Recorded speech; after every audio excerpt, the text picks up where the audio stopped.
Cyber attacks are on the rise, and our very food, water, and energy systems are at risk. What can industrial companies do to protect our planet and make it a better place?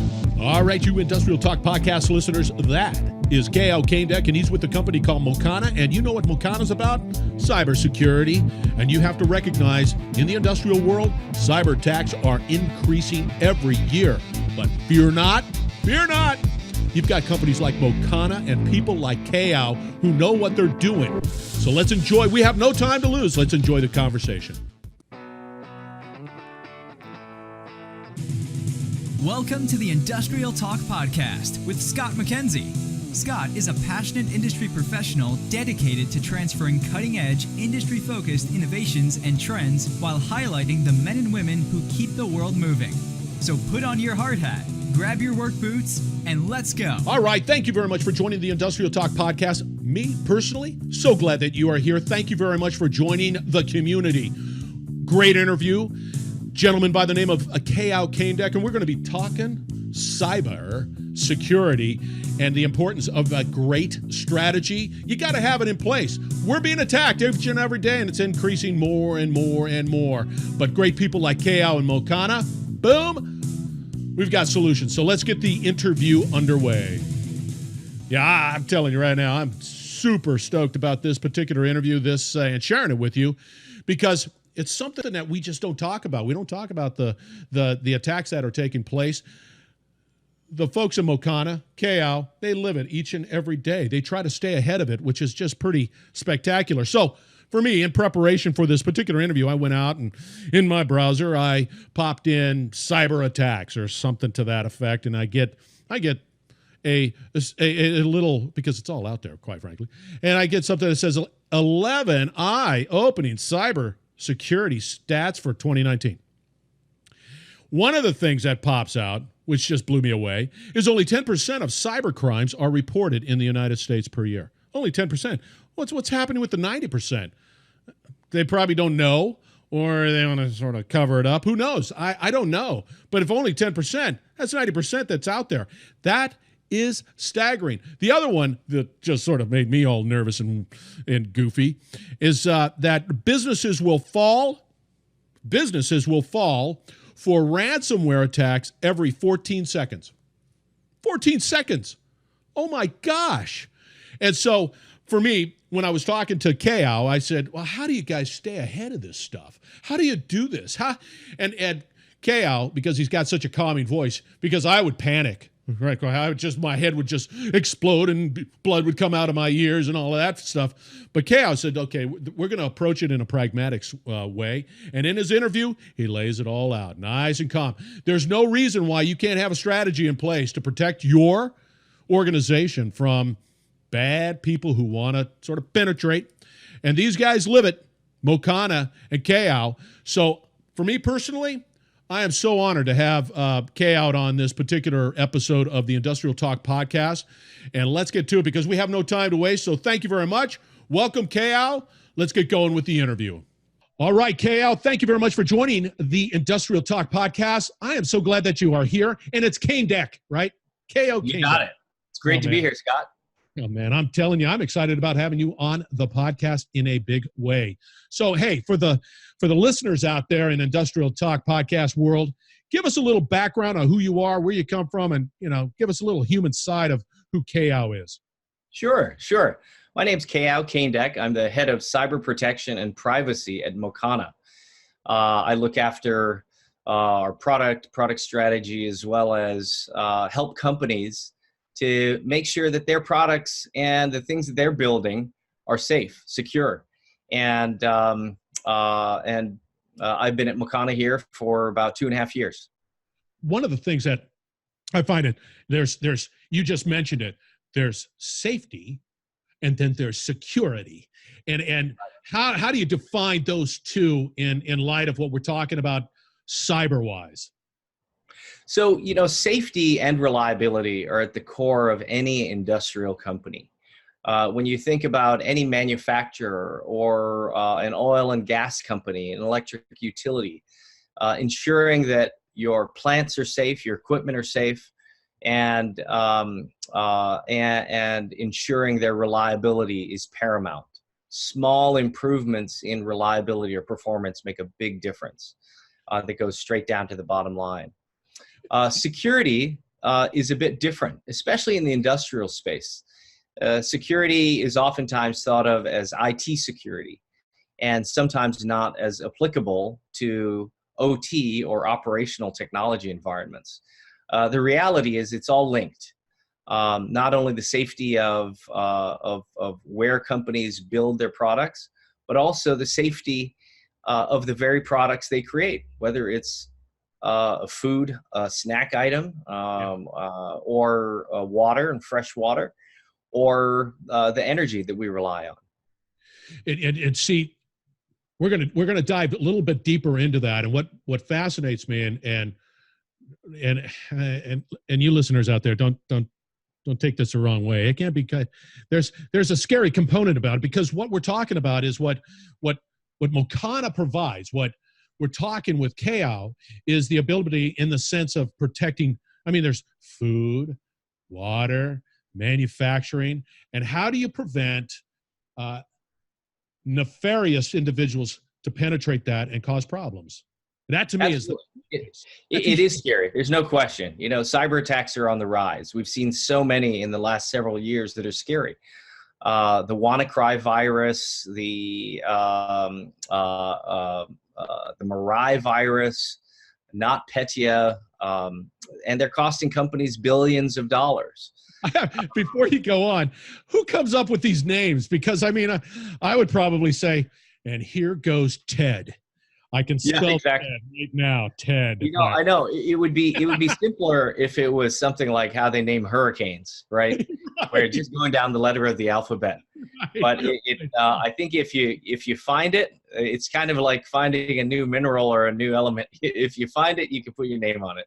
Wow, that is fantastic. And I just sat there and going, man, he's speaking gibberish when he said like, names. But I'm looking on the list there, and I'm going, man, I tell you, the impact financial. The cyber attacks are real, right? I mean, we have nation states in our smart grids, in our electric grid.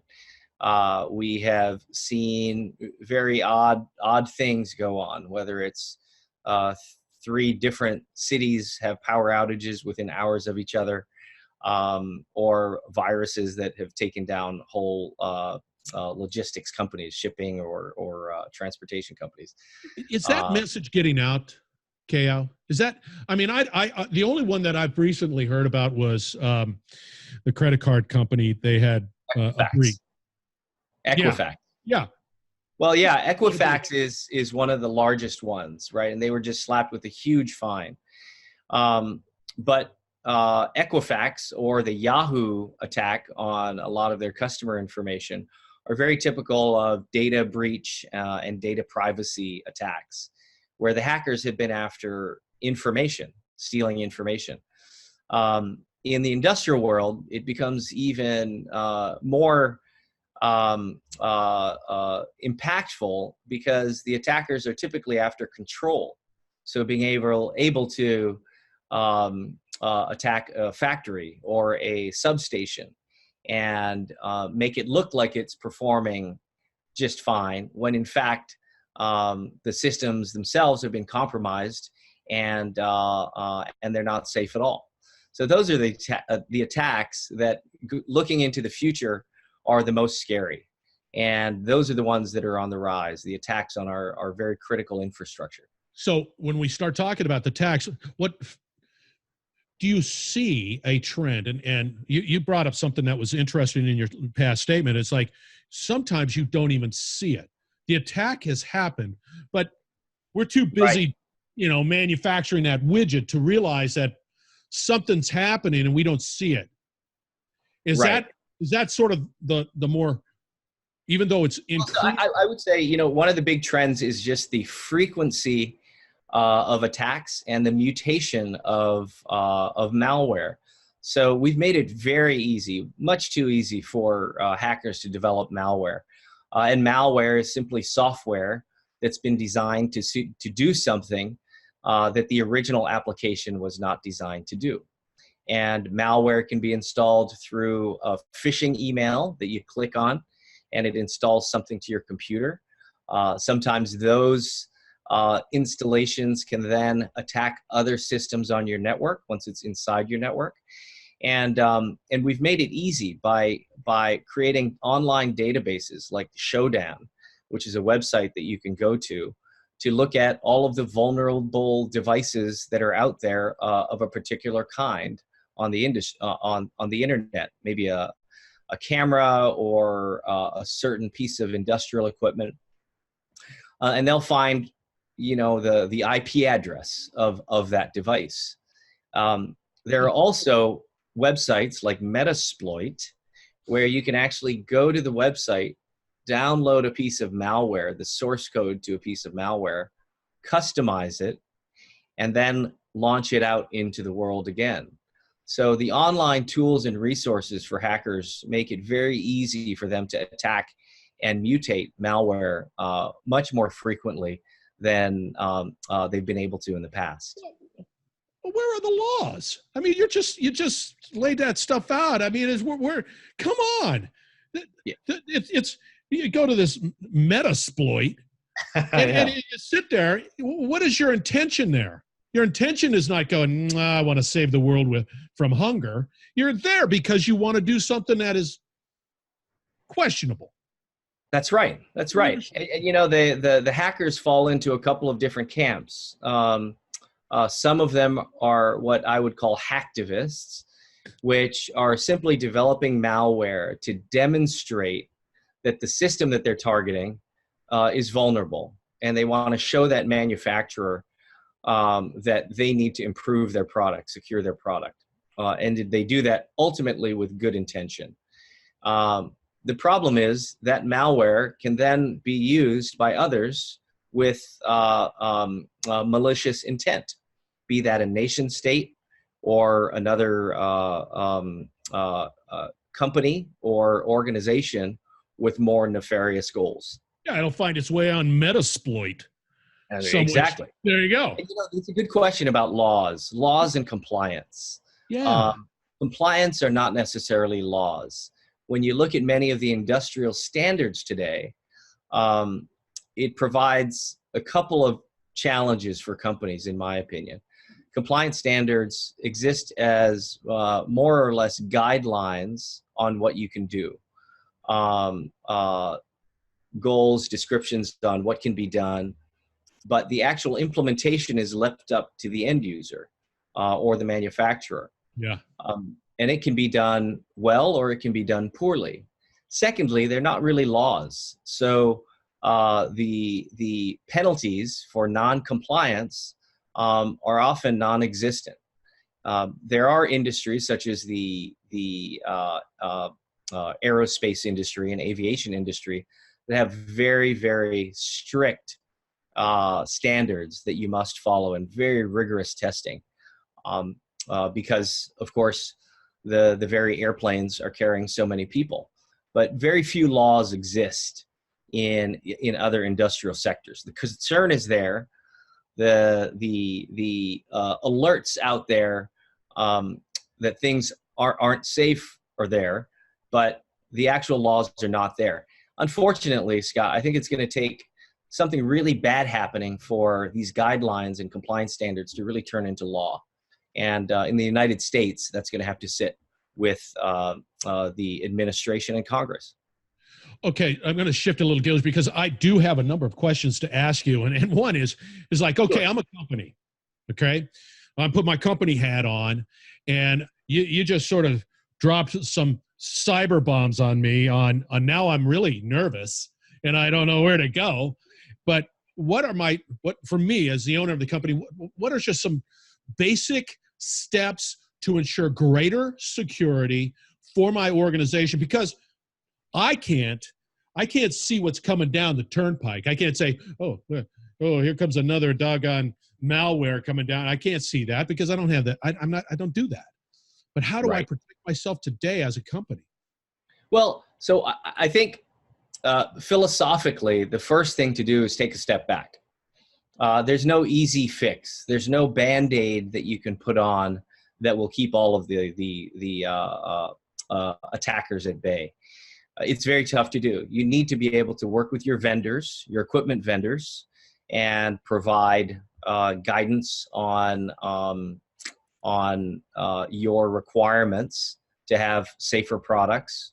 You have to also work with your own processes and think about how you and your employees manage the equipment and the systems. Are the field technicians implementing updates to your systems in a way that are secure? Can you always trust that the private information or private keys and credentials on those devices are truly kept private? If you're a very large manufacturer or energy company, how do you ensure that the thousands of contractors that you employ around the world are always trusted with the keys to the kingdom, the security credentials of your devices? So my first piece of advice would be to take a step back and look at the problem more holistically, and look at and identify what you believe some of the vulnerabilities are on the devices and the systems themselves, and also within your processes. Starting there will help you to see the breadth of the problem, and oftentimes point you in areas and initiatives to address the problem more holistically. All right. So what I've got, okay, let's look at it holistically. Listeners, we're going to sum it up here. We're not wrapping it up, but I want to make sure you get this. So you step back, look at your whole system holistically, and identify and look at it in a way that recognizing that there might be some vulnerabilities too. Your equipment vendors, and making sure that you have a defined standard for your security protocol and what you expect. And then thirdly, I would imagine the process, more human part, right, is like making sure that there's that human element that understands and make sure that the process is secure in that sense. That's right. I mean, that's heavy lifting there, Keao. It's heavy lifting. And you know, it's about how have the products been developed and designed that you're using and your own systems. But I don't have that knowledge. How do I, me, company owner who's been digging ditches with incredible precision, come back and say, okay, now I got to go and I got to look at my equipment vendor, and I don't have a standard on what That's right. I mean, so you know, one way in terms of building requirements, you can look at some industrial standards. IEC 62443, it's a mouthful, is one of those standards, but it's an industrial cybersecurity standard. IEC 62443, simply asking your vendors, how are you compliant with this standard, is a great start. Good. But for most industrial companies that are operators, really looking at your processes is probably one of the biggest things you can do. Think of you've got a factory, and how are you updating the firmware on all of the conveyor belt systems that you operate? Or how are you implementing firmware updates on the substation gear? How are you doing that today? Is it being done in a way that could be automated? Is it being done in a way that is secure and more scalable? So it's those problems and looking at them that is very critical. You can also come to Mocana, and we can provide documents, templates, questions you can ask vendors, evaluation that you can go through to evaluate your own systems. Would you be willing to provide the listeners of Industrial Talk those documents? Absolutely. Yes, absolutely. Just go to mocana.com, reach out to us. We would love to help companies to better understand what they can do, what is in the realm of possible, and what they can do to improve the security on their existing plant, not just new equipment that they're buying. Now, for clarification, what was the name of that IEC 66433? 62443. 62443. Is that sort of that's an industry standard? It's not 8675309. It's 62443. Thank you very much. Nice job with the reference there. I hope you got that there, listeners. Who sang that? I 675-309. Yeah, I can't remember, but that's right. it's still important. Now you just screwed everybody up. Just FYI. Now everybody's singing that and forgot about IEC 62443. That's right. Knuckleheads out there. Okay, so I think the listeners have to understand if attacks are on the rise, which they are, confirmed, the level of sophistication is there, right? It's growing. It's morphine and all that good stuff. The reality of you as a business owner, as an employee, you got to recognize that you're going to have to be secure. I mean, you've got an obligation. And you know what else, Keao, which always fascinates me, is that especially today, there is such a rapid deployment of these devices that are out on equipment, right? They're just like, hey, it's like, yeah, it's a $2 item. I'm going to stick it out there and it's going to start talking and deliver data and all that stuff. What fascinates me is that nobody thinks about the security side. They're just saying, it's only $2. I stick it out there and I can get data. That's it. Right. But those are like little points of vulnerability.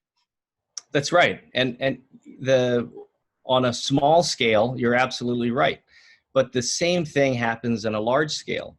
So this whole trend toward industrial IoT, Industry 4.0, the smart factory, are ushering in all sorts of technologies that connect the factory floor to the cloud. And in the cloud, you have data analytics, you have artificial intelligence, and using all of this together, you can make better business decisions about how to improve performance of your plant, how to improve performance of an engine, how to reduce your fuel consumption costs. All of these, how to manage logistics better and transportation better to make your plants more productive. Now, the problem is that by doing this, you begin to introduce more and more surfaces of attack. That's what we call it, surface of attack to your plant. And that's where things get more dangerous, right? So you have on the one side, the business being very much driven toward driving more outcome-based business models, right? I'm going to sell you a piece of equipment. You're going to pay me based on savings or improvement in your productivity, and they're going to need to be connected to the cloud. Companies can make a lot of money that way in terms of improved profitability. The problem is they don't often think of how will this impact the risk, the operational risk of the business. How does this impact my ability to mitigate threats? How does this impact my ability to be resilient from downtime caused by a cyber attack, et cetera, right? And that's where guys like me really think about how companies can and should manage their risk, their cyber risk, from an operational standpoint. I still think it's a very, from my perspective and from my circle, it is not a topic that is discussed frequently. It just isn't, and it is not a topic, and it's a topic that needs to that you need to do a little probing, and you need to do some sophisticated thinking, and everybody's just too busy. It's like I got my widget manufacturing. That's like I'm going over here. Right. But the question is, for a business owner or for a board member, should you be thinking about cyber risks more? I would say absolutely. Right. When you look at FedEx and Maersk losing $300 million each due to a cyber attack called WannaCry, or Saudi Aramco, the largest oil company in the world, getting hit with $1 billion as all of its computers got bricked. Or if you look at the impact of the WannaCry and NotPetya, which are rising into the billions of dollars in impact to companies of every size. The impacts are there, and the question is, on a horizon of 1 year, 10 year, 100 year, is your company really at risk from a cyber attack, and how will that impact your business? And companies aren't prepared for those attacks, for long, sustained attacks on the very systems that help them to create the products that they bring to market. Okay, I'm going to have to drop it. We're going to be wrapping this up real soon, but I'm going to have to drop the question. Sure. Is there ever a time when I feel, if I was a company, feel protected, or do I always have to be diligent about my security risk? So I think you have to be diligent about it. And I think, for Mocana, we partner and serve some of the largest manufacturers in the world, GE, ABB, Schneider Electric, very large industrial manufacturers. And we help them to make their products more secure by leveraging our software in their products to make them more secure and managing them more securely. Now, the reason that companies should think about that more and think about what they're doing and being more diligent is because ultimately it will come back to them, right? It will come back to them in terms of the safety of their product. If you're a process manufacturer creating food or other items or chemicals, your products and your product quality have to meet your safety standards and the standards of your company. And all that we encourage companies to do is when you're looking at product safety, ensure that you have a diligent and well thought through cyber strategy. You have to do it. Don't wait until you're hacked and have your business go bankrupt. That's a great point. That is a great point. Do it now. Don't wait till. Yeah. And it's it's the ounce of prevention is worth a pound of cure sort of a thing, right? Yeah, absolutely. Companies should be able to go to their vendors and say, hey, you need to improve the security on this on the equipment that I've bought from you. That is your responsibility. The operator in the industrial company, the business owner, needs to be able to go and demand that of their vendors. You can't wait for it. Don't wait for the next big hack that impacts your company. Because whether it's a hacktivist or a nation state, if your systems are vulnerable, it will likely find you, certainly before you're able to protect yourself. I would imagine that there's this sort of underlying, secret society that says, hey, that company over there, I bet you can get into it. Oh, yeah, they had this little issue. Yeah, and it's just sort of, it just happens. Sure. It's freaky. One of the early 10 plus year ago attacks on a sewage plant happened just because of a disgruntled employee that still had access to systems. Wow. Right. I mean, it can be anyone. It can be anything. Gosh. Well, everybody, in Industrial Talk, that is Keao Caindec. He has a big, impressive title with Mocana, and he is the head of cyber protection and privacy. And boy, was he talking about some cyber bombs in a good way, not a bad way. Keao, you were fantastic. I can't wait to do more because I'm sure we just sort of scratched the surface of that. Yes. Well, thank you very much. I'll tell you right now, Industrial Talk Podcast listeners, you stay tuned. We're going to get on the other side. We're going to talk a little bit about how you can get a hold of Mocana, how you can get a hold of Keao. And thank you very much once again for joining the Industrial Talk Podcast. We will be right back. You're listening to the Industrial Talk Podcast Network. As an industrial professional myself, I was always passionate about sales, marketing, branding, expanding the marketplace for my company. That's what the Industrial Talk platform is all about. It's about you, the industrial company, the industrial professional, and your legacy. Increasing sales, gaining greater exposure on what you do and how you and your company changes the world. Go out to industrialtalk.com. That's industrialtalk.com. Contact me.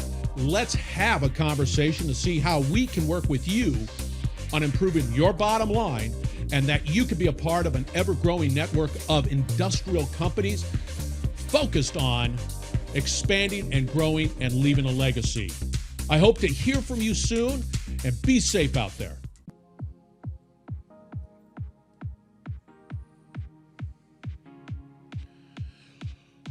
All right, you Industrial Talk listener, one word I have to say about Keao, and that's impressive. One word I have to say about Mocana, that's impressive.